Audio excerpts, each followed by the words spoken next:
이 세계가 어떻게 전개될는지 다들 불확실한 가운데 진정으로 확실하고 사는 일이 무엇인가를 알지를 못하고 방황하는 사람들이 너무 많습니다.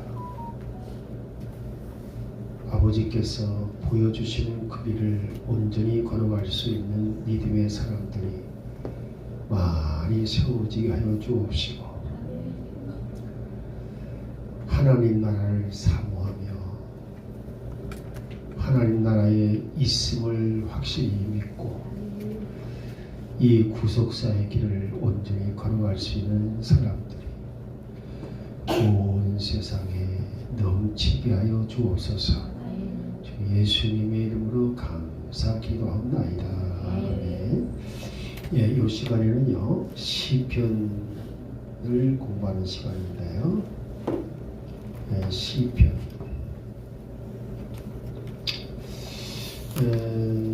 시편을 이제 한번 쭉 정리를 하긴 해야 되는데 이 시편이 너무 놀라운 비밀들이 많이 숨어 있어요. 그래서 오늘은 지난주에 우리가 시편을 하지 못했죠? 화요일날? 네, 다른 거 하다가 그저 시편을 못한 것 같아요. 네, 근데 시편을 원래 하게 되면 시편 14편을 해야 되는 건데 시편 14편 시편 14편을 보십시오.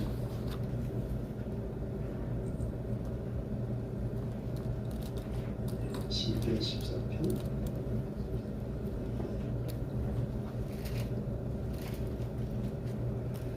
자 우리 1절 보겠습니다.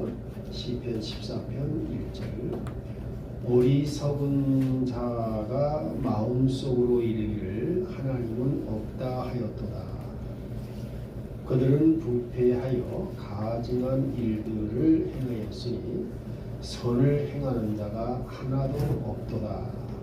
자 여기서 성경이 말하는 어리석은 자와 여러분이 성경에서 말하는 그 용어와 세상에서 말하는 용어를 여러분이 잘 이해를 하셔야 돼요. 어차피 우리는 세상에 속한 자이기 때문에 세상의 용어를 사용해서 성경을 표현할 수밖에 없지요. 그렇지만 뜻하는 바는 용어는 같은 용어를 가지고 있지만 속의 내용은 달라요. 이해되겠습니까? 예를 들어서 진리하게 되면 우리는 진리하게 되면 세상에서 말하는 것과 이 성경에서 말하는 건 다르잖아요. 세상적으로 말하는 거는 참된 이치라고 말을 하죠. 참된 이치. 그런데 성경에서 말하는 그 마지막에 진리는요. 이거는 메시아 구속 언약. 이 완성됐다. 이것이 진리야. 그래가지고 이것이 계속 맞으면 성경을 관통하고 있어요. 그래서 요한 3서 그 2절과 3절 말씀 보게 되면 2절은 뭐라고 되느냐? 내 혼이 잘된 같이 범사가 잘되고 육신이 강건하기를 바라노라. 그랬죠? 여기는 삼중 축복을 말하고 있잖아요. 이 삼중 축복을 받는 사람들이 누구냐? 바로 여기 3절에 나오는 거예요. 진리를 행하는 자. 그리고 이 진리를 행하는 자라고 사도 요한이 칭찬한 사람이 누구냐면 가룟이라는 사람이에요. 이 가룟은 에베소 두란노 학교의 바울의 제자예요. 그러니까 바울의 제자인 가룟을 사도 요한이 칭찬했다는 사실입니다. 그럼 이건 뭘 말하는 것이냐? 바로 이 교육기관이 참으로 필요하다. 사도 사도 바울은 하나님께서 그에게 주신 지혜와 지식의 은사가 있어요. 이해하겠죠?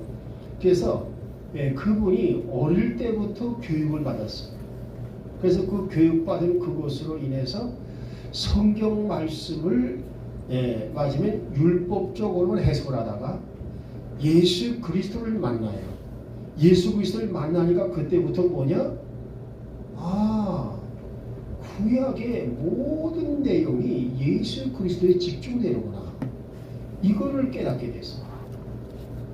벌써 하나님은 그거를 다 아시고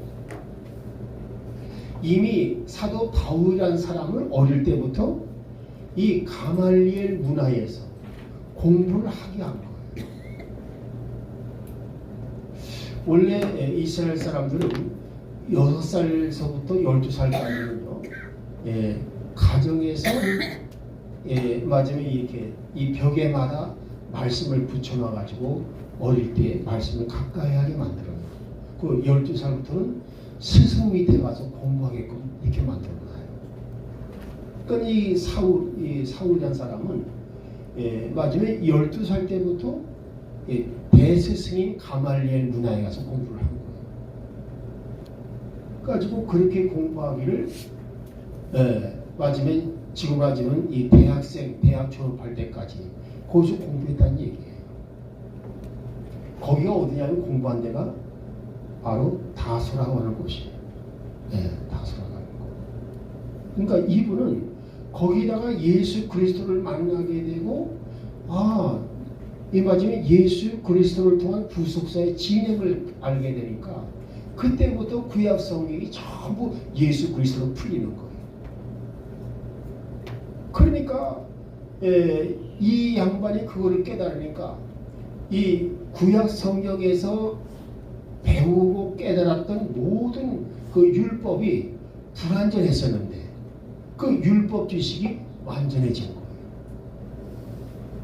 그래서 사도 바울은 하여간 맞으면 이 강의를 하기 시작했다 하게 되면 여러분이 그 사도행전 19장 그 8절에서 9절 말씀을 보면 알겠지만 이 사람은요 맞으면 밤낮으로 가르쳤다. 아니 생각해 보십시오. 어떻게 성경 말씀을 강론할 때 밤낮으로 가르칠 수 있겠어요? 근데 그냥 무슨 말씀인지 딱 하게 되면 그 말씀을 다 연관져서 얘기하는 거예요. 그게 굉장히 중요한 거거든요. 그래서 우리가 제일 중요한 게 뭐냐 하면 이 출애굽기 12장 알겠죠? 12장에서 한번 우리 읽어보십시다. 이 출애굽기 12장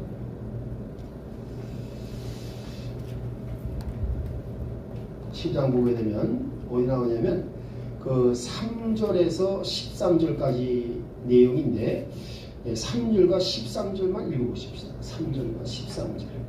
너희는 이스라엘 온 회중에게 말하여 이르라. 이달 10일에 그들은 자기 조상들의 집에다가 자기들을 위해 각 사람이 어린 양을 쳐야 돼. 한 집에 어린 양 한 마리를 쳐야 되리라. 13절. 그 피가 너희가 가는 집 위에 있어 너희를 위해 피가 되게 할지니라. 내가 그 피를 볼 때 너희를 넘어가리니 내가 이 땅을 칠 때에 그 재앙이 너희 위에 가여 너희를 멸하지 아니하리라. 할렐루야. 그 말씀은 뭐냐면 어린 양의 피로 그죠? 어린 양의 피로 구속받는 것을 말하는 거죠. 그래서 이때부터 어린 양의 피를 바른 사람들은 일단 표면적으로 볼 때에 구속받은 백성이 되는 것입니다. 이해되겠습니까? 그럼 구속받은 백성들은 그 다음에 뭘 해야 되느냐? 여러분이 꼭 기억하세요. 자, 여기서 이 구속 안에는요, 이 구속 안에는 반드시 이 구속의 일부가 치유입니다. 출애굽기 15장 26절 읽어보세요. 자, 출애굽기 15장 26절.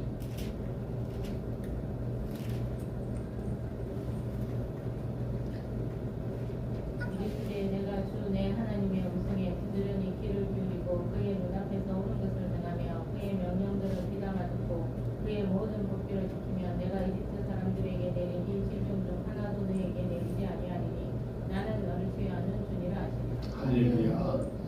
자, 지금 이 말씀을 주신 것은요, 거기 보게 되면 너희가 진리와 사랑 안에서 행하며, 그 말을 여러 가지 말다 했는데 그냥 그걸 한마디로 진리와 사랑을 말하는 거죠. 진리와 사랑 안에서 너희가 거하고 행하게 되면 하겠습니까? 맞으면 지금 이 사람들은 뭐예요? 구속받은 백성이라 그 말입니다. 그래서 구속 안에 있는 치유를, 알겠죠? 이 구속 안에 있는 치유를 누리게 하겠다 그 말이죠. 이해되겠어요? 요게 출애굽기 15장 26절이에요. 그러니까 구속 안에는 치유가 있다. 따라서 출애굽기 12장 아까 13절 3절에서 13절까지 읽었잖아요. 여기 지금 어린 양의 피로 구속받는 걸 말해주는 거예요. 이해되죠? 자, 그 다음에 보십시다. 그 다음에 이 구속받은 백성들이 뭐를 유지해야 되느냐. 자, 이 구속받게 되면 그 다음에 뭐냐. 그러니까 무슨 얘기예요? 여기 지금 반드시 그 15절부터 15절. 그렇죠? 예.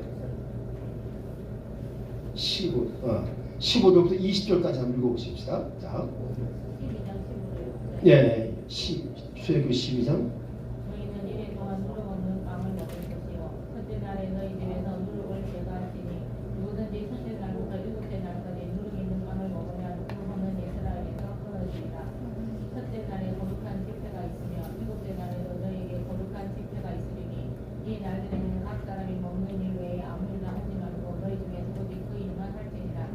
너희는 무교절을 지킬지니 이는 바로 이 날에 내가 너희 군대를 이집트 땅에서 데리고 나왔기 때문이니라.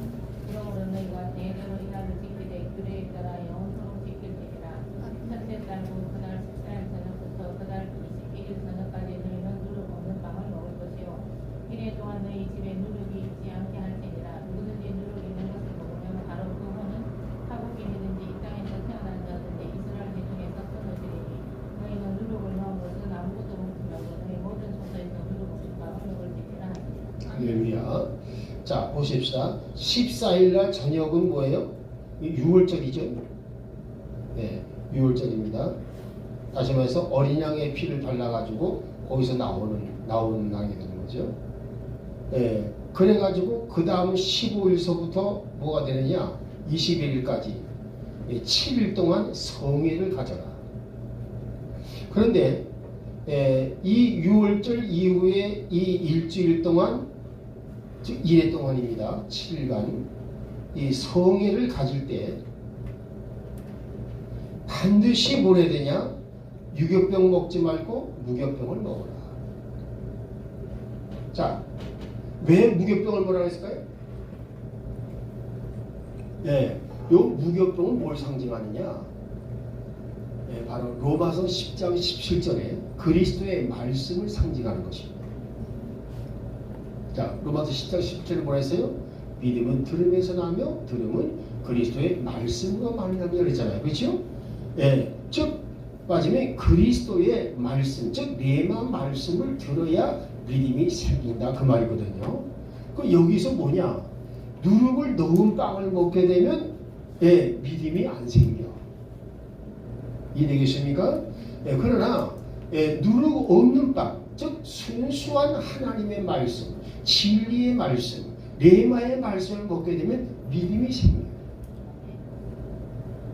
그래서 여러분이 이걸 꼭 주의하셔야 돼요. 뭐냐면 아무리 하나님의 은혜로 치유를 받았다 할지라도요, 그 사람이 믿음을 자라게 하지 아니하면 그 사람은 재발되고 말아요. 그러니까 이 믿음이라고 하는 것을 맞으면 얻기 위해서 전적으로 노력을 하라, 그런 뜻으로 해서 여기 지금 맞으면 7일 동안, 7일 뭡니까? 7일 뭘 말하는 거예요? 구속사 진행을 말한다 그랬잖아요. 그러니까 구속사 진행길을 걸어가면서 반드시 뭐라? 이제 레마의 말씀, 진리의 말씀을 듣기를 힘쓰라. 진리의 말씀을 알아가기를 힘쓰라. 그렇게 하게 되면 하나님은 그 치유가 영원하리라. 그걸 얘기해 주는 거예요. 그러니까 우리가 이 신앙생활을 할 때에 항상 우리가 주의할 게 뭐냐면 믿음 성장의 목표를 가져야 돼요. 믿음 성장이에요. 그래서 여러분이 그 시편 46편 보게 되면, 그죠? 46편이 그 1절에서 몇 절까지죠? 1절에서 17절까지인가? 11절까지인가요? 11절까지. 근데 이 말씀은요, 지금 우리가 세 부분으로 나누어서 지난주 주일날 오후에 설교를 했는데, 강론을 했는데, 여기 보게 되면요, 항상 뭐가 따라오냐면 야곱의 하나님은 우리의 피난처라. 이것이 계속 이어져요. 이게 무슨 뜻이 압니까? 야곱의 하나님은, 여기서 야곱의 하나님은 아브라함의 하나님, 이삭의 하나님, 야곱의 하나님을 가리키는 거예요. 따라서 이 아브라함의 하나님, 이삭의 하나님, 야곱의 하나님은 어떤 하나님이냐? 바로 진리 신앙 소유자의 하나님이라 그거예요. 이해되겠어요? 그러니까 진리 신앙을 가진 사람은 하나님이 피난처가 되어 주신다. 여러분, 피난처란 건 뭡니까? 이 세상의 모든 근심, 환란, 그 다음에 또 뭐예요? 이 전쟁, 그리고 지진, 재앙, 하여간 온갖 재앙과 환란 속에서, 알겠습니까? 하나님이 보호하신다 그 말이에요. 하나님의 특별한 보호를 받게 하시는 사람이다. 그러니까 하나님의 특별한 보호를 받는 신분은 어떤 신분이에요? 이거는 맞으면 한나라에 속한 자의 신분이 되는 거예요. 이해되겠어요? 그래서 이 사람은 뭐예요? 신분 변화가 온 겁니다. 그래서 우리가 지난주에 내가 신분 변화의 축복을 가지고 그 말씀을 강론했는데, 그러니까 여기서 보게 되면 이 시편 46편은요, 내내 뭘 강조하느냐? 진리 신앙을 강조하는 거예요. 진리 신앙. 진리 신앙을 소유하라. 그러면 하나님께서 너의 피난처가 되어주시겠다. 그러면 피난처라고 그럴 때 뭐가 되겠습니까? 질병, 그렇죠? 연약하냐 질병으로부터의 피난처예요. 또 근심, 걱정, 불안으로부터의 피난처가 돼요. 환란으로부터 피난처가 되는 거예요. 전쟁으로부터 피난처가 되는 거예요.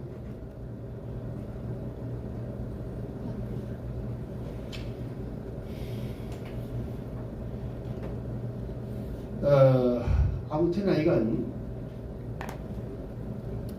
하나님께서 피난처가 되게 해주시겠다. 여러분, 이 피난 생활 잘 모르죠? 우리는 피난처를 얻기 위해서, 즉 안전한 장소 아닙니까? 안전한 장소를 얻기 위해서요, 우리가 서울에서 제주도까지 피난을 갔어요. 6.25 때. 왜? 전쟁에서 살아남기 위해서. 그런데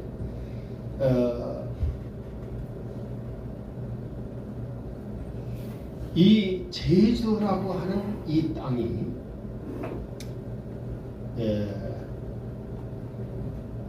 앞으로 이제 대한민국에서 어떤 역할을 하는지는 잘 모르겠습니다만, 어쨌든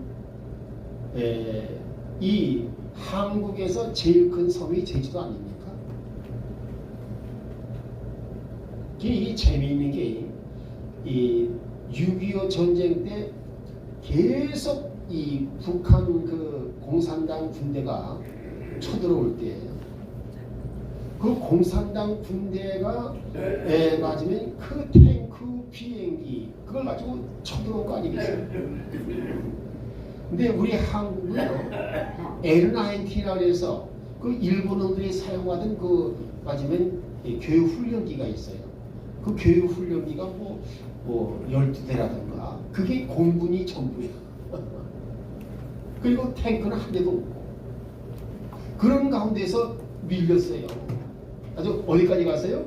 낙동강 전투까지 간 거예요. 낙동강까지. 근데 이 낙동강 이 철교가 마침에 이제 끊어버렸죠. 낙동강 철교를 끊어버리면서 무슨 작전을 쓴 것이냐? 더 이상 내려오게서는 안 된다. 지금 부산에 뭐가 있어요? 한국의 임시정부가 가 있잖아요. 그 당시에 그 급박함이라고 해서는 말할 수가 없었던 거예요. 그래서 아주 급박한 그런 그 상황 속에서 하나님은 우리 대한민국을 보호하셨는데 여러분들이 그걸 아셔야 돼요. 지금 이 한국 역사의 흐름을 여러분들이 아셔야 돼요. 이것을 성경에 비추어서 알아야 된다 그 말입니다. 어떻게 아느냐? 왜냐하면 예수님이 직접 말씀하신 사도행전 1장 8절에 해당되는 나라는 한국밖에 없거든요.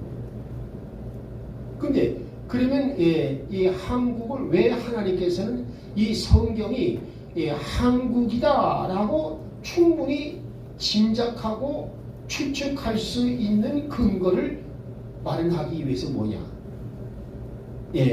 우리 북한 땅에 뭘 놔뒀어요? 공산주의 국가를 내버렸다 그 말입니다. 가지고 그 공산주의 국가에서 이 민주국가가 완전히 없어질 뻔했어요. 그럼 이건 뭘 말하는 것이냐? 지금 공산당은 누구의 무리예요? 원수 마귀의 무리잖아.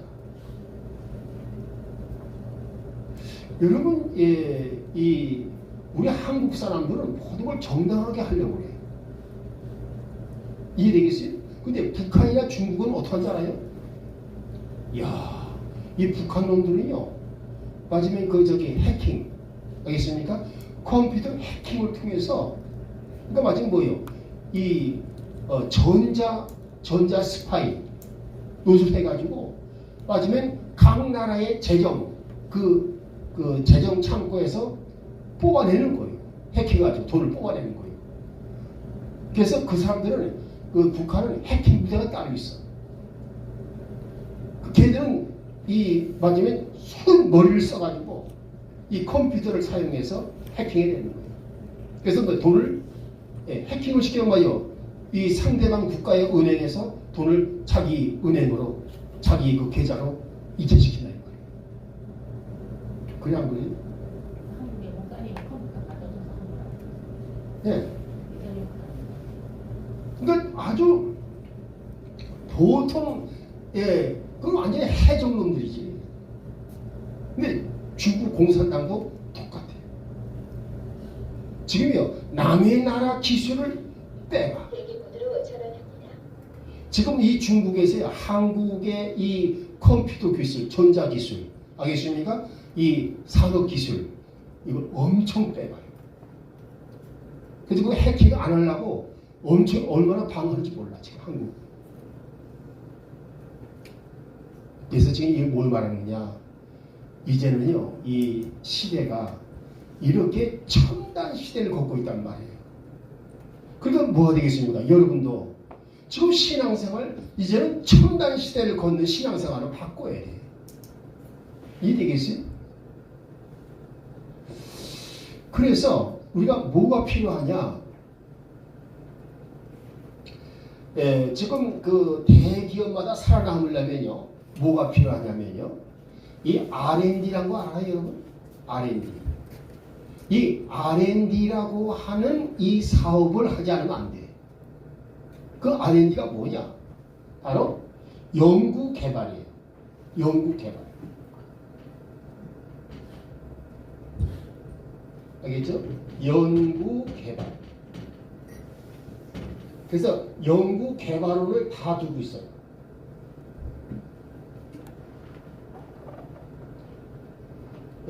이 큰 회사마다 전부 연구개발원이 있어요. 이 사업을 뭐라 그러면 R&D라고 해요. 알겠죠? R&D. R은 뭐냐? 리서치. 알겠죠? 리서치.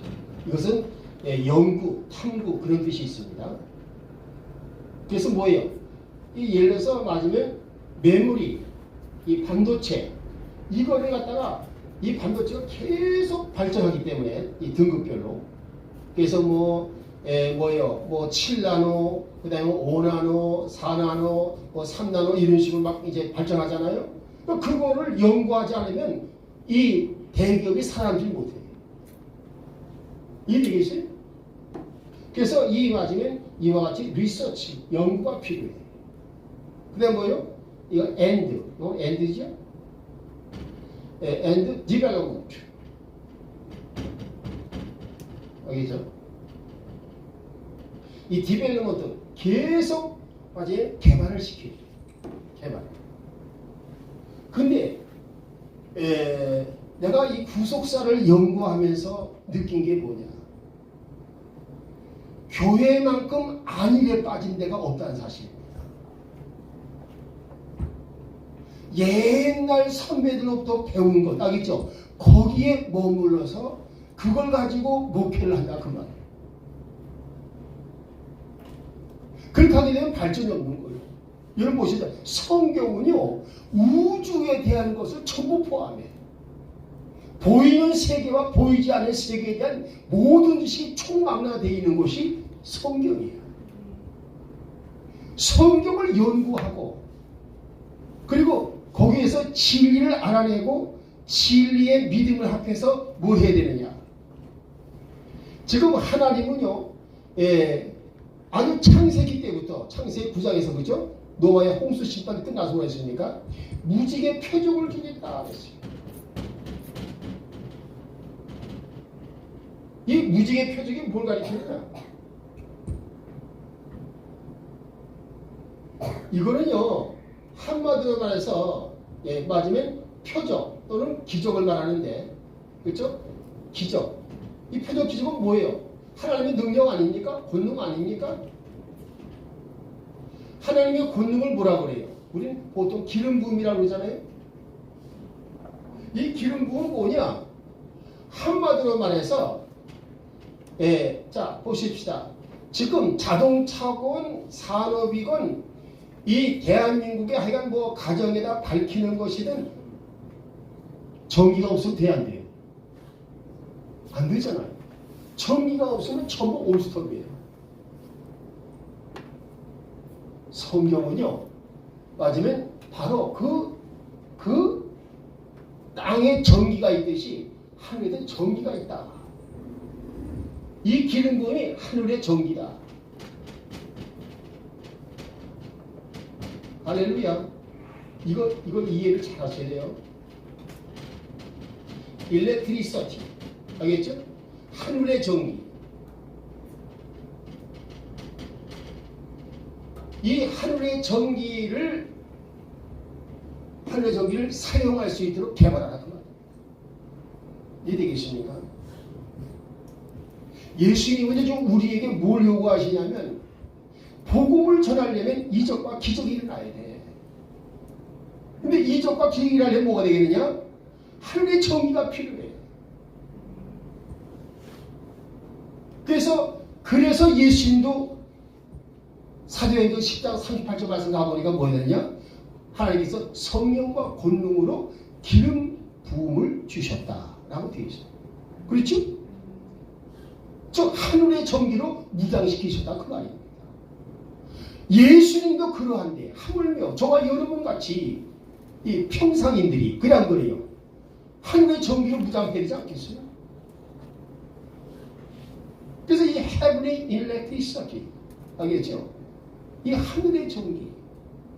그러니까 여러분이 성경을 연구해가지고 뭘 해야 되느냐? 지금 나는요, 이 12월 달에는 지금 맞으면 여기에 집중하고 있어요. 네, 하늘의 전기를 개발해라. 이 하늘의 전기는 뭘 가리키냐? 치유의 능력을 가리키는 거예요. 자, 예수님이 뭐였어요? 기름 부음 받으셔도 어떻게 했습니까? 마침에 두루 다니시면서 선한 일을 행하시고 모든 마귀에 눌린 자를 다 고치시더라. 뭘로? 기름 부음. 그러니까 하늘의 권능으로 맞으면 고치는 역사를 일으켜라 그 말입니다. 그렇게 안 하면요 복음이 전도가 안 돼. 그래서 여러분 보십시다. 이 베드로도 사도행전 9장 말씀에 가보게 되면요, 그 후반부에 뭐가 나오느냐? 거기 풍이 걸린 사람, 중풍이죠. 이 중풍병자에게 어떻게 했느냐? 주 예수 그리스도 너를 낫게 하신다 해서 병을 고쳐줬어요. 병을 고쳐주시니까 그 사람이 살고 있던 주변 동네 사람이 다 예수를 믿었어. 할렐루야. 이건 뭘 말할까요? 또 맞아요. 그것뿐만 아니라 죽은 다비다라는 사람, 그렇죠? 다비다를 갖다가 죽은 상태에서 일으켰어. 그러니까 맞아요. 죽었던 사람이 일어나고 부활된 것을 보고 거기 동네 사람 다 예수를 믿었어. 이해되겠습니까? 그러면 이건 성경은 뭘 말해준 거야, 이게 지금?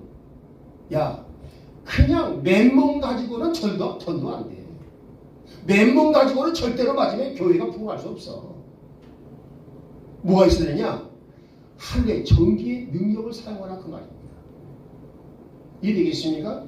하늘의 전기 능력을 사용하라.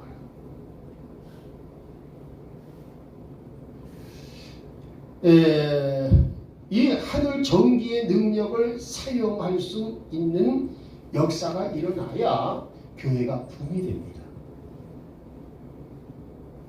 그러니까 지금 우리가 이 사역자를 보게 되면요, 에베소 4장 11절 한번 읽어볼까요? 자, 에베소 4장 11절 한번 읽어보십시오. 그분께서 더러는 사도로, 더러는 대언자로, 더러는 복음 전도자로, 더러는 목사, 겸 교사로 주셨으니. 할렐루야. 자, 보십시다. 첫째로 사도, 어파스. 그 다음 뭐요? 그 다음에 선지자. 그 다음에 복음 전도자. 그 다음에 목사. 그 다음에 교사. 이것을 5대 사역자라고 그래요. 교회 안에서. 알겠습니까? 5대 사역자. 그런데 이 사도는 이제 예수님 시대에서 끝났고, 그렇죠? 선자는 지금도 선자가 있는 거예요. 예수님 이후에도. 알겠습니까? 이 선자는 특별히 어떤 사람이냐? 신령한 사람들이에요. 이해되겠어요? 이런 신령한 사람들이 세워져 가지고서 맞으면 움직일 때의 특징이 뭐냐? 자, 보십시다. 지금 여러분 여기 선자에 해당되는 사람은 이제 사도들도 선자에 해당이 되는 거예요. 그리고 사도들 임명을 받지 못했지만 사도들의 신앙 가지고 사역하는 사람들을 선자라고 그랬어요. 그 다음 평신도였지만 맞으면 이 복음을 전해서 사마리아 성을 복음화시킨 사람이 있어요. 빌립 같은 사람. 이 빌립은 복음 전도자라 그래요. 알겠죠? 그 다음에 목사. 이 목사는 뭐예요? 교회에서 이 양떼된 우리 성도들을 잘 이끌어서 신앙을 양육시키는 사람. 이게 목사예요. 그 다음에 성경을 전문적으로 가르치는 사람이 교사라고 해요. 이 5대 사역을 감당하려면 뭐가 필요하냐? 한결같이 필요한 게 뭐냐? 하늘의 능력이에요. 이해되겠습니까? 하늘의 능력 받지 않고는 안 돼요. 근데 이 능력을 받으려면 뭐냐? 반드시 진리 신앙을 소유하라. 이것이 성경이 요구합니다. 그러니까 아까 신명기 46, 시편 46편은요, 그 1절에서 끝절까지 그 말씀이 전부 다 뭐냐? 야곱의 하나님은 우리의 피난처가 되어주신다. 그 말 속에. 알겠습니까? 온갖 기적의 역사가 일어나려면 진리신앙을 가져라. 진리신앙 가진 사람의 바로 하나님이 여호와 하나님이시기 때문에 그래서 그들에게는 기꺼이 피난처가 되어주십니다. 그걸 일관되는 거예요. 계속. 그러니까 이 시편 말씀은 아주 그 속에 엄청난 그 비밀을 함축적으로 가지고 있는 거예요. 자, 오늘 본문에 시편 14편 1절 말씀 보면 뭐가 되어 있어요? 시편 14편에 거기 보니까 어리석은 자는 하나님이 없다 하는도다. 그렇죠? 그러면 여기서 누가 어리석은 자냐? 성경에서 말하는 어리석은 자는 뭐예요? 어리석은 자는 하나님이 없다고 부정하는 자를 어리석다고 말하는 거예요. 근데 세상에서 어리석다고 말할 때 어떤 사람을 어리석다고 그래요? 예, 앞뒤를 분간하지 못하고 낄 때 안 낄 때 다 끼고, 알겠습니다. 바보 같은 짓을 하는 사람. 그래 안 그래요? 말도 시다고 없이 말하는 사람. 예, 이런 사람은 어리석은 사람이라 그래요. 그리고 뭐예요? 남에게 이용당하기 잘하는 사람. 맞아요? 틀려요? 이런 사람들 어리석은 자라 그래요. 그렇죠? 그러니까 성경에서 말하는 정의와 세상에서 말하는 정의는 다른 거예요. 그래서 여러분들이 요 14장 1절 말씀을 통해서 여러분이 꼭 알 게 뭐냐면 이 성경이 어디서건 간에 어리석은 자라만 나올 때는 이 사람은 하나님이 없다고 부정하는 자구나. 알겠죠? 이렇게 생각을 하고서 성경 그 문장을 풀어나가면 돼요. 이해되시죠? 자, 그 다음에 가보십시다. 근데 이 맞으면 하나님이 없다고 부정하는 이 어리석은 자들은 부패하여 가증한 일을 행하였으니 선을 행하는 자가 하나도 없도다. 자, 여기서 부패했다. 여기 뭘 말할까요? 우리 예레미야 17장 9절 한번 보십시다. 예레미야 17장 9절.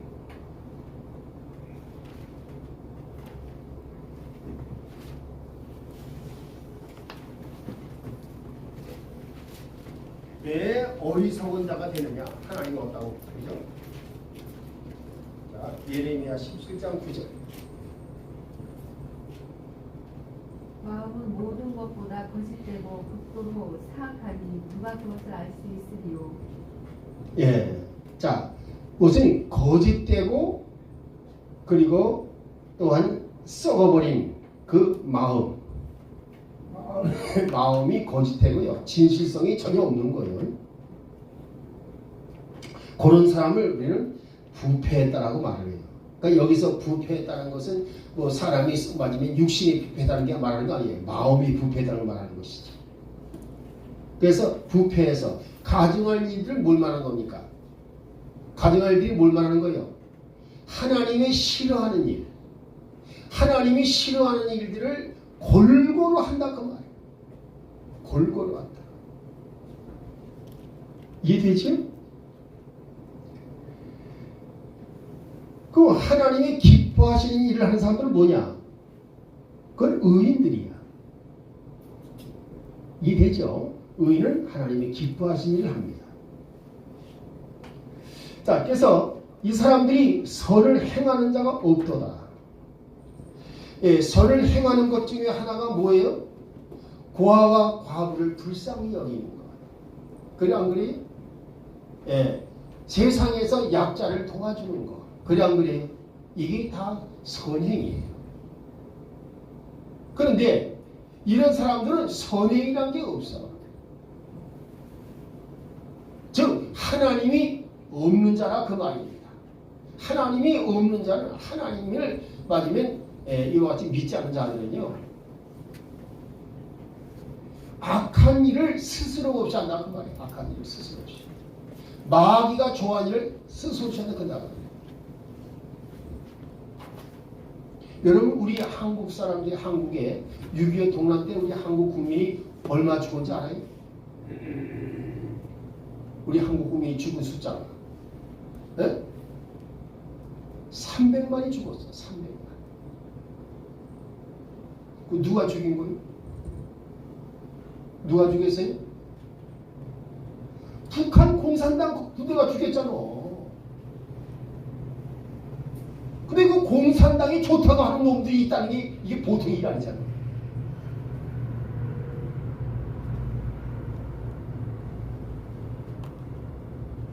이것들은 뭐예요? 완전히 마귀 새끼들이에요. 마귀가 좋아하는 일을 한다 그 말.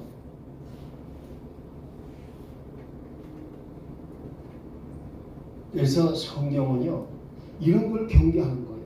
이게 왜 그러냐? 마음이 부패해서 그렇다. 마음이 썩었다 그 말이에요. 그런데 여러분 보십시다. 이 TV 한번 이거 켜보세요. TV 켜서 보게 되면 뭐가 나와요? 마음이 부패한 자들의 행동이 처음으로 나타나는 거예요. 맞아요? 틀려요? 그래도 좀 순수한 마음을 갖게 하는 것 중에 하나가 그래도 프로가 뭐냐면 그 자연인 프로가 조금 나아. 예. 근데 여러분 그 자연인 프로는요, 예, 그게 뭐에 연결된지 알아요? 성경적으로 볼 때는 적그리스도가 7년 대환란 때, 알겠습니까? 예, 맞으면 이 적그리스도의 치하에서 적그리스도의 666을 받지 않을 수 있는 방법이 뭐냐? 바로 자연인으로 살아가는 거예요. 이해되겠어요? 그러니까 여러분들이 맞으면 혹시나 이 가운데 구속사 진해길의 신앙을 제대로 가지 못하는 사람이 있으면, 그래서 7년 대환란에 맞아요 들어갔다 싶으면요, 7년 대환란에 들어가면 어떻게 할까요? 본인은 올라가면 모르지. 본인이 올라가니까. 근데 뭐 있어요? 남은 사람들은 뭐냐면 갑자기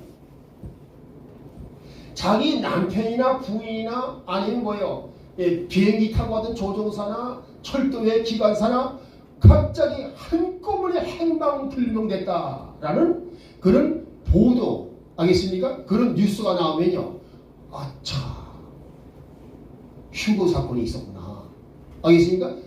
그리고 그 휴거 사건이 있다는 것을 지상에서 깨닫는 사람은 이미 늦은 거야. 이해되겠어요? 그거는 깨어있는 사람만 휴거의 사건을 알아.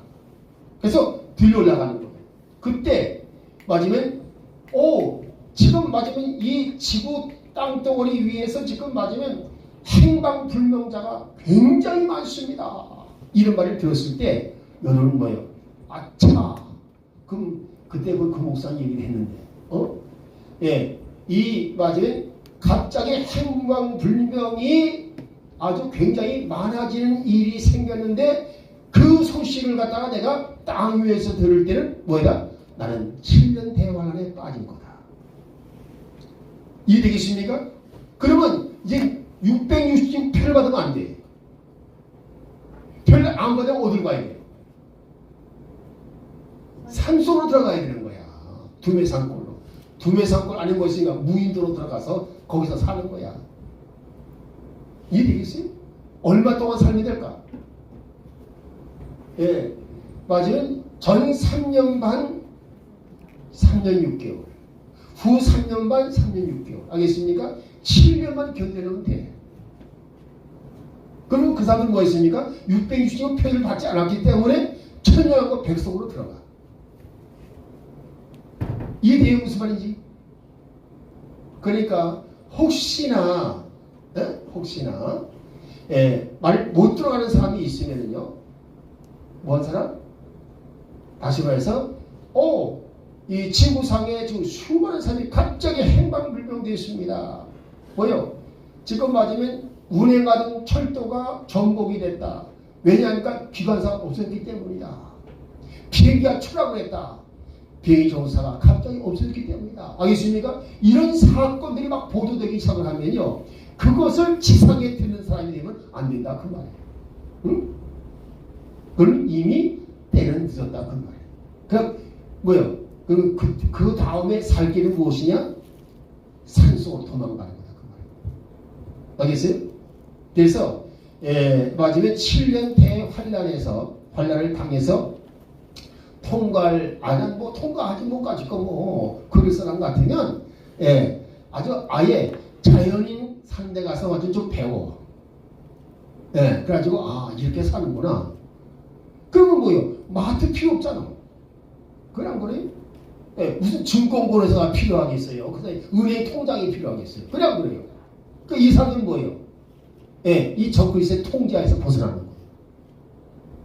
그러니까 미리 여러분에게 알려주니까 그렇지만 그렇게 자연지로 가야 할 필요성을 느끼는 사람이 한 사람도 없기를, 다 우리 공중혼인잔치에서 그때 다 만날 수 있기를 주의 이름으로 축원합니다.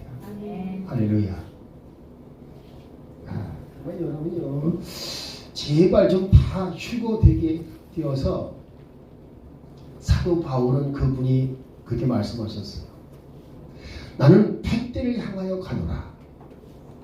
그 푯대가 뭐냐? 자, 이 바울의 신앙의 푯대가 뭐예요?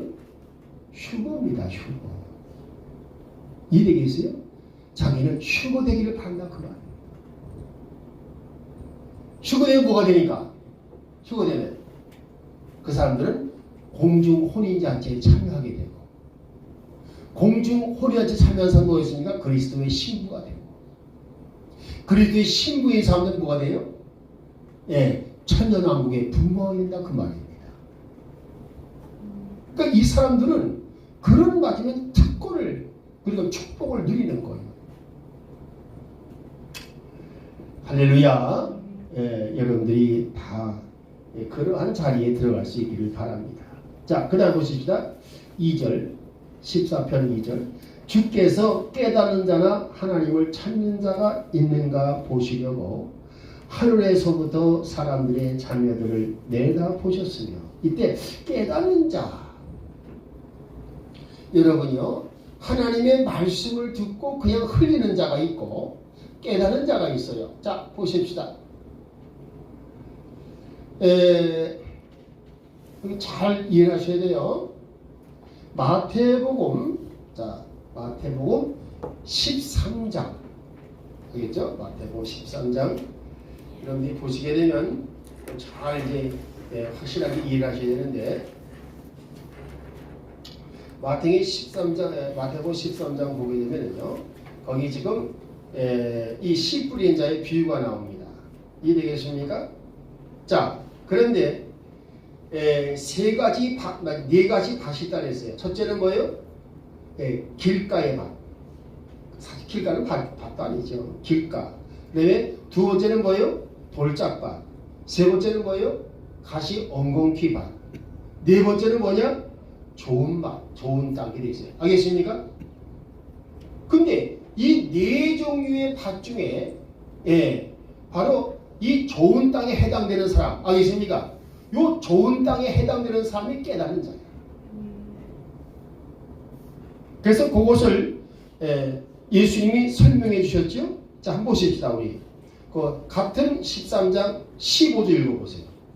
자, 좋은 땅이 깨닫는 자인가 아닌가를. 이 백성의 마음은 무뎌지고 그들의 귀는 흑기에 분하며 그들은 눈을 감았나니 이것은 언제라도 그들이 눈으로 보고 귀로 듣고 마음으로 깨달아 심하여 내게 고침을 받지 못하게 하게 합니다. 할렐루야.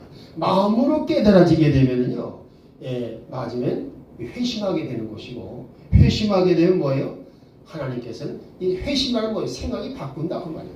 생각을 바꾸게 되면 치유가 임한다 그 말이에요. 여러분의 삶이 하나님의 고침을 받는다 그 말이죠.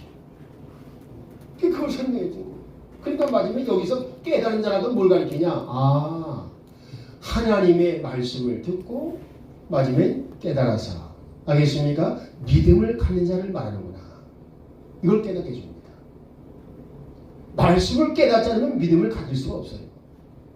그래서 여기서 깨닫는 자, 즉 깨닫고 믿음을 갖는 자를 보려 하신다 그 말이에요. 하늘에서 지금. 그런데 이 깨달으려면 뭐가 필요해요? 꼭 묵상이 필요해. 이해되겠습니까? 반드시 묵상을 해야 돼. 그런데 여러분 보시다, 한 번 듣고서 그냥 흘려버리는 이런 상황이 되면 그건 묵상이 아니에요. 하나님의 말씀을 계속 맞으면 생각하고 또 생각하고 또 연구하고 또 연구하고 예, 이렇게 하는 것이 묵상이야. 그걸 영어로 메디테이션이라고 해요. 메디테이션. 뭐예요? 되새김질한다 그랬어요. 하나님의 말씀을 되새김질해야 깨달아지는 거예요. 이해되겠어요? 근데 문제는 뭐냐? 한 번 듣고 그냥 흘려버려. 말씀 좋다. 알겠죠? 이게 말씀 좋다 하는 것으로 반응하고서 끝나게 되면요. 그건 뭐에 해당되느냐? 거기에 길가의 밭이나 또 뭐 되겠습니까? 돌짝밭이나 가시밭이 된다 그 말이에요.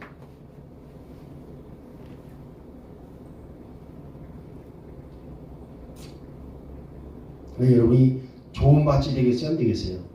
그러니까 여기서 이제는 알겠죠? 깨닫는 자, 이것은 하나님의 말씀을 듣고 이해하고 깨달아서 믿음을 갖는 자를 가리켜서 깨닫는 자 말을 쓰신 거다 이 말이에요. 알겠습니까? 이거는 묵상하는 자에게만 주어지는 것이다 그 말입니다. 그 다음에 보십시다. 하나님을 찾는 자가 있는지 보시려고. 자, 이 하나님을 찾는 자는 뭘 말할까요, 여러분? 하나님을 찾는 자. 네? 자, 물어봐야겠어요. 하나님 찾는 자가 뭘 가리키는 거예요? 이것 봐라. 하나님을 찾는 자는요, 기도하는 자를 말하는 겁니다. 할렐루야. 기도하는 자를 말하는 겁니다.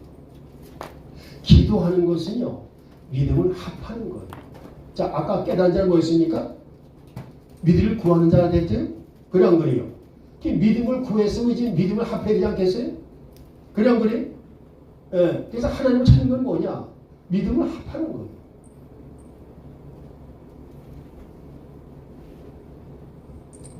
하나님은 이런 사람들을 찾으신다 이렇게 말하는 거예요. 할렐루야. 예. 그 지금 이제 깨닫는 자와 하나님을 찾는 자를 정확히 이해하시겠어요? 네. 여러분, 내가 지난번에도 얘기했지만 보십시다. 그래서요, 이 기도하는 자라는 말을 여러분이 이해를 하셔야 되는데, 여러분 보십시다. 사도행전 6장 4절 읽어보세요. 자, 사도행전 6장 4절.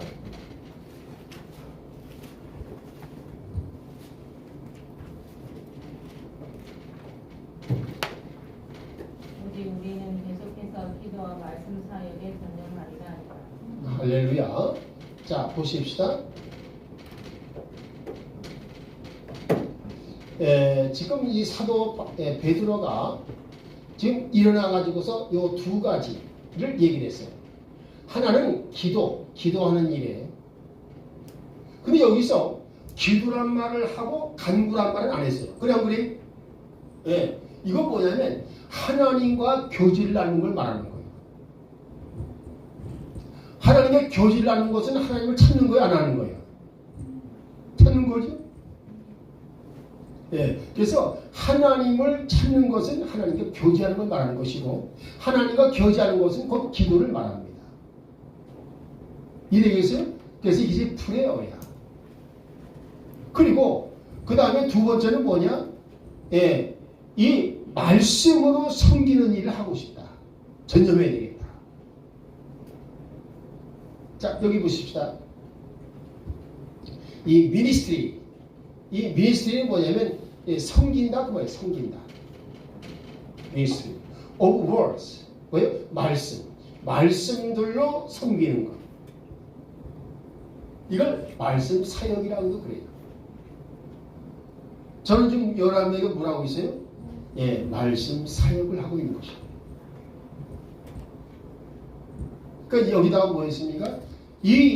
적어도 이 사도 베드로처럼, 알겠죠? 하나님께 쓰임 받기를 원하신다면 이 두 가지를 전념해라. 하나님을 찾아서 하나님과 교제하는 기도의 생활. 즉 간구를 말하는 게 아니에요. 기도를 말하는 거지. 예, 하나님과 기도의 통로가 열린 다음에 간구를 하는 거예요. 이해되죠? 예, 그 다음에 두 번째는 뭐냐면, 예, 말씀 사용하려면 어떻게 겠습니까? 말씀을 연구해야 돼요. 맞아요? 틀려요? 말씀을 연구하고 그 다음에 말씀을 자꾸만 개발해내야 돼. 그래서 말씀을 개발함과 동시에 뭐가 되어 있습니까? 예, 말씀에 대한 확고한 믿음을 가지고 해요. 이 모든 일을 해가지고서 선포까지 해야 돼. 그래서 마지막에 사람들이 뭘 듣게 해야 돼요? 레마 말씀을 듣게 해야 돼. 누구처럼? 예수님처럼. 알겠죠? 예수님이 요한복음 6장 63절에 내가 너희에게 이르는 말들이 영은 살리는 것이니 육은 무익하니라. 내가 너희에게 이르는 말, 내 입에서 나오는 말들이 무엇이라? 영과 생명이 되느니라. 영은 뭘 말하는 거예요? 사람들 거듭나게 하는 걸 말하는 거예요. 그 다음에 생명은 뭐예요? 죽은 자가 살아나는 역사를 말하는 거예요. 영적으로 죽은 자가 살아나고 육적으로 죽은 자가 살아나고, 알겠습니까? 이 물질적으로 죽은 자가 살아나는 거야. 다 새롭게 되는 거예요. 이게 영과 생명의 역사야. 그러니까 말씀을 선포할 때 이 역사가 일어나야 되는 거예요. 근데 아까도 얘기했죠. 뭐였습니까? 이런 역사가 일어나는 것입니까? 레마의 말씀, 그리스도의 말씀, 알겠습니까? 그리스도의 말씀 뭘 가리키느냐? 한마디로 무교병이다 그 말이에요. 사람의 교훈이 없는 말씀이다 그 말입니다. 여러분 지금 이 말을 하고 있으면요, 이런 말을 하고 있을 때 양심의 찔림을 받으면 안 되는 거예요. 아, 나는 말이야 설교할 때 내 인간적인 말을 많이 했거든. 그래 안 그래요? 우리 김장희 선생님은 설교를 좀 안 해봤어요? 네, 해당 사항이 없어요. 해당 사항이 없어. 근데 여러분이 이걸 아셔야 돼요. 구속사 이 진리를 공부하는 사람들은요, 이제 하나님께서 때가 되면 이 구속사를 알고 싶어하는 사람들에게 가르쳐야 할 책무가 있어요. 그걸 위해서 저는 부지런히 준비하십니다. 네. 이해되세요? 무슨 말인지? 이게 지금 굉장히 중요한 것들이죠. 자, 보십시다. 이렇게 해서 이 요한복음 6장 63절 여기에서 뭐가 나면 레마 말씀이 나와요. 레마 말씀. 항상 입만 열었다 하면 레마 말씀이 나와요. 네. 쓸데없는 잡소리를 하면 안 되는 거예요. 아, 글쎄 말이야, 내가 친구를 만나는데 말이에요. 이 친구 녀석이 이게 저기 뭐 식당에 가자라서 오래만에 먹다가 배가 불러가지고 죽을 뻔했다고 말이야. 네. 너무 많이 먹어서는 안 된다고, 과식해서는 안 된다고. 이따위 소리나 하기는 뭐 있습니까? 이건 설교 말씀이 아니야. 네? 그리고 우리 아들이 말이야, 이번에 서울대학교 입학했는데 말이야. 그런 공부 참 열심히 했다고. 이렇게 자기 새끼 자랑하는 거? 그거 무교병 아니야. 다 유교병이지. 맞아요? 틀려요? 예. 네. 근데 자기는 뭐예요? 아주 당당하게, 예, 아주 말씀을 선포한다. 말씀 좋아하고 자꾸 하지. 그게 말씀이야, 그게? 지소리지. 아이고. 정신 똑바로 차야 되는 거예요. 지금 이게, 예? 정말 똑바로 차리게 살아야지. 목회생활도 똑바로 해야지. 그렇게 하면 안 되는 거예요. 한 사람을 가르쳐도 레마 말씀을 선포해. 할렐루야. 그래서 이 레마 말씀 선포에는요, 내가 늘 얘기를 하지만 여러분이 진짜 주의하셔야 돼요. 레마, 알겠죠? 이사야 34장 16절 말씀을 꼭 참조해야 돼. 그 다음에 이사야 28장, 알겠죠? 10절에서 13절 말씀까지 요거 꼭 참조하셔야 돼요. 이미 이사야서에서요, 예, 레마 말씀을 선포하려면 어떻게 그 말씀을 구성할지를 이것까지 다 설명해 주신 거예요. 이사야 34장 16절 뭐라 했어요? 하나님의 말씀에는 다 다 짝이 있다. 즉 말씀을 말씀으로 해석하는 짝이 되어 있다. 이해되겠습니까? 그 다음에 28장 자 10절 읽어보십시다. 뭐라고 되어 있어요? 이건 KJ로 읽어야 돼. 반드시 훈계 위에 훈계가 있어야 하며 훈계 위에 훈계가 있어야 하고 줄 위에 줄이 있어야 하며 줄 위에 줄이 있어야 돼. 여기에도 조금 저기에도 조금 있어야 하리니 그분께서 그 긍휼이실까 다른 언어로 이 백성에게 말씀하시리라. 이 백성에게 그분께서 이르시되 이것이 안식이니 너희는 이것으로 피곤한 자를 안식하게 하라. 이것이 상쾌함이라 하셨으나 그들이 들으려 하지 아니하리라. 할렐루야. 자 보십시다. 거기서요. 여기서도 조금 저기서 조금 하겠죠. 율법의 말씀 다시 말해서 하나님 계명 사랑 계명입니다. 이 율법의 말씀을 증거할 때도 자기 말로 해석하지 말고 여기서 끄집어다가 짝을 맞춰서 증거하라 그 말이에요. 이해되겠습니까? 그 다음에 이 KJV 성경 줄로 되어 있죠?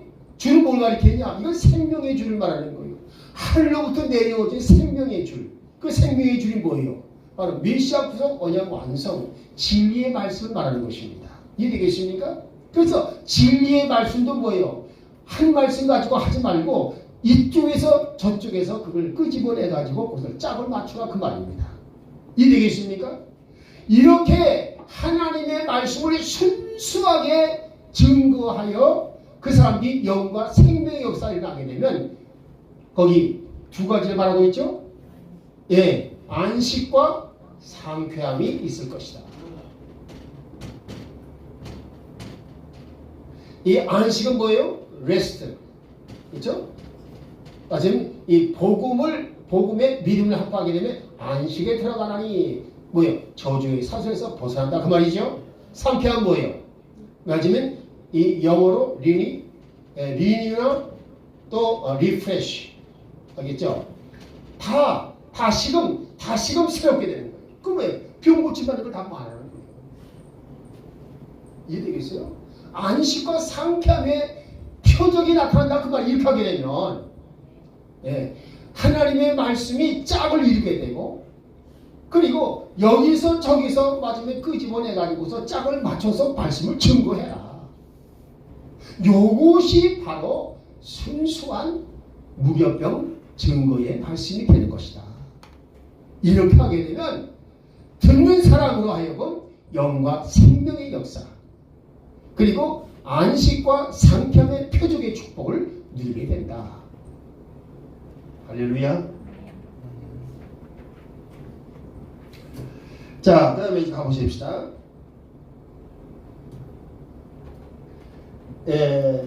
3절입니다.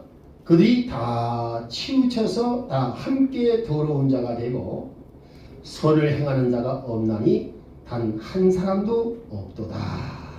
자, 다 치우쳤다는 말은 뭘 말하는 거예요? 이런 보십시다. 구속사의 길을 벗어난 걸 말하는 거예요. 알겠죠? 이 구속사의 길을 맞으면 벗어나는 거예요. 자, 길 맞으면 이쪽으로 저쪽으로 벗어나요. 이렇게 이제 구속사의 길이 있어요. 근데 뭐예요? 이 길을 벗어나. 이 길을 이렇게 벗어나는 거예요.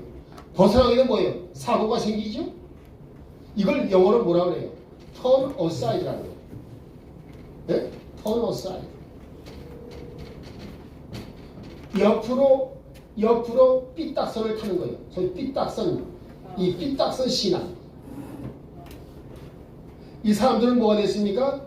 이 사람들은 맞으면 하나님의 버림을 받는다 그 말이에요. 그러니까 회개하고 돌아와 있다 그 말이죠. 그래서 절대로 치우친 자가 되지 말라. 그러면 치우치다 지지 않기 위해서 뭐가 되겠습니까? 자, 첫째로 진리 신앙을 가져야 될 것. 두 번째는 뭐예요? 사랑 신앙을 가질 것. 이 사랑 신앙은 뭐라 했습니까? 맞으면 하나님 계명, 사랑 계명을 지키는 것. 이해되겠어요? 이렇게 해야 이 길을 바로 걸어갈 수가 있다. 이걸 설명해 줍니다.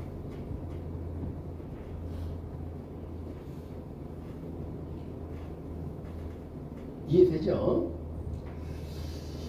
자, 그래서 이런 사람들은 선을 행할래야 행할 수가 없는 거예요. 선을 행하다가 뭘 말하는 겁니까? 뭐 큰 일을 하는 거 아니에요. 여러분 보십시다. 여러분 이 존 번이라는 사람 알죠? 존 번연.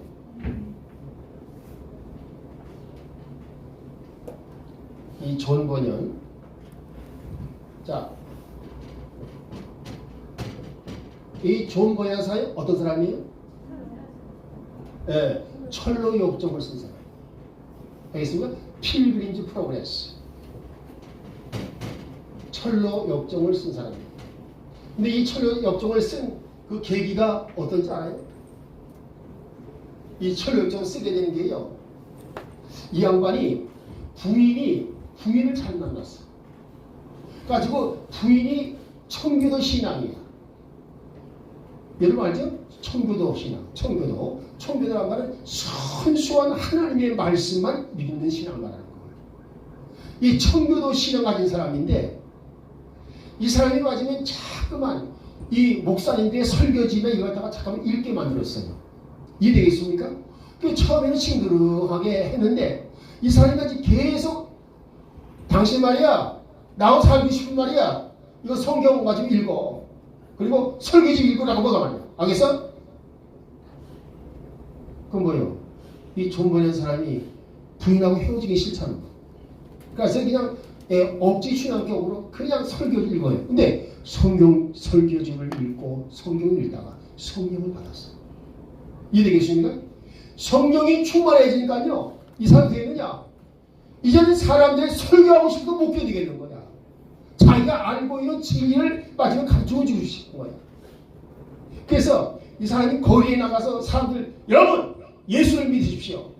예수님은 길이요 진리요 생명입니다. 그걸 풀이해 주는 거예요. 아 이래서 길이구나. 구속사의 길. 진리. 메시아 구속 뭐냐? 완전 그 진리. 그리고 뭐예요? 그리고 그러면 삽니다. 영생을 받습니다. 이제 이렇게 설교를 하다가 지나가는 관원에 의해서 붙들렸어요. 당신 말이야 설교하는데 말이야. 설교 허가증이 있어? 무슨 얘기야? 목사 자격증 있냐 그 말이에요. 영국에서 그 당시에 설교 허가증이 없어서 설교를 못했어요. 그게 사실 왜 그랬냐 하면 설교를 함부로 해서 잘못된 신앙으로 빠질 수도 있잖아요. 그래 안 그래요? 그거를 억제하기 위해서 반드시 당국에서 설교 허가증을 줬단 말이에요. 근데 뭐예요? 이 존 번연은 뭐예요? 그런 거 생각 안 한 거예요. 그냥 자기 열정적으로 복음을 전한 거예요. 그래서 이 복음을 전하다가 이 사람이 체포돼가지고 알겠습니까? 허가증이 없잖아요. 그래서 깜방에 들어갔어요. 깜방에서 몇 년간 있었겠요? 김다현 전사님 대략 몇 년 살았을 것 같아요. 아 근데요 법이 얼마나 엄격한지 알겠습니까? 12년간을 그거 설교했다는 죄 때문에 12년간을 옥살이를 했어. 근데 이 12년간 옥살이를 하면서 자기가 깨달은 진리를 가지고 마지막에 책을 썼어요. 그 책이 철로 역정이에요. 할렐루야. 그 뭐예요? 이 철로 역정을 통해서 감화를 받고 예수를 믿게 된 사람들이 굉장히 많았습니다. 이해되겠습니까? 그 12년도 옥살이 하면서 이 사람은 뭐예요? 아주 멋진 작품을 남긴 거예요. 예. 저 철로 역정은 뭐예요? 예수 믿는 사람들 거의 한 번씩 사진도 봤을걸? 그러니까 뭐였습니까? 이 옥살이의 이 맞으면 그 단련을 통해서 이 존 번연을 그렇게 위대한 사람으로 탄생했다 그 말입니다. 이해되시죠? 그래서 우리는 이걸 볼 때에 야 정말 이렇게 당장 야 아직 아이고 꼴 좋다 아직 설교 허가증도 없이 말이야 설교를 하다니 이거 쌤통이다 이렇게 생각할지 모르겠지만 알겠습니까? 하나님은 그것도 다 뜻이더라 그 말입니다. 그래서 그와 같이 이 존 번연이라는 사람의 철로 역정이 이 역사적으로 나타내서 큰 광화력을 미치고 많은 사람들이 예수를 믿게 했다는 것. 이거 대단한 것이죠. 자, 이해되겠습니까? 그러면 일단 여기까지 하고 14편이요. 14편 3절까지 한 것으로 이렇게 표시해 주십시오. 여러분 선을 행하는 자 하는 것은 아담의 잃어버린 것을 도로 찾아주는 것, 죄와 저주와 사슬에서 알겠습니까? 벗어나게 해주는 것. 그러니까 뭐예요? 지금 고아와 과부를 불쌍히 여겨서 어려움을 당하지 않게 하는 것도 뭐예요?